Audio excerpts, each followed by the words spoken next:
বাংলাদেশের ক্রিকেট এখন নেমেছে জিম্বাবুয়ের চাইতে নিচে।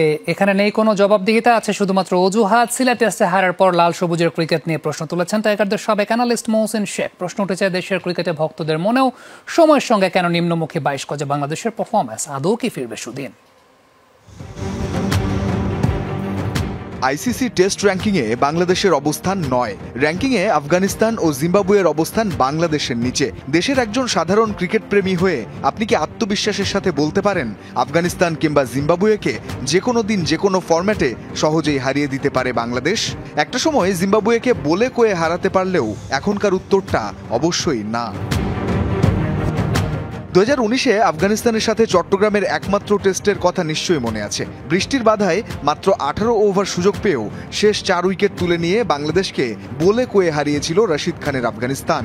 6 বছর পর সেই বাংলাদেশ সিলেটে জয়ের সম্ভাবনা জাগিয়েও হারে জিম্বাবুয়ের কাছে। তবে কি কোথাও থমকে আছে দেশের ক্রিকেট, নাকি দুপা বেঁধে নেমেছে বানজি জাম্পিংয়ে?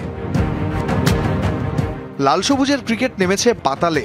বাংলাদেশ দলের সাথে অ্যানালিস্ট হিসেবে দীর্ঘদিন কাজ করা মহসিন শেখ অন্তত সেটা স্পষ্ট ভাষায় লিখেছেন সামাজিক যোগাযোগ মাধ্যমে। সিলেট টেস্টে পরাজয়ের পর মহসিন লিখেছেন, জিম্বাবুয়ে ক্রিকেটের নিচে এখন বাংলাদেশের ক্রিকেট।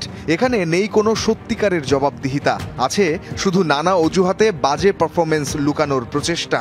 এখানে শুধু পরিবর্তনের আইওয়াশ দিয়ে মিথ্যা প্রতিজ্ঞায় জাতিকে ধোঁকা দেওয়ার গল্প শোনানো হয়।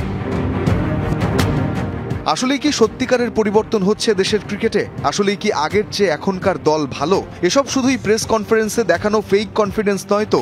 না হলে আগের দিন মমিনুল যে আত্মবিশ্বাস দেখিয়ে বলে যান 280 থেকে 300 রানের লক্ষ্য দেবেন জিম্বাবুয়েকে, সেখানে কেন থেমে যেতে হয় 173 রানে? বাকি ওই শখানেক রান কি প্রতীকী হয়ে সামর্থ্যের ঘাটতির প্রমাণ দেয় প্রতিনিয়ত, যে কারণে অবিকৃত থেকে যায় টিভি সত্ত্ব?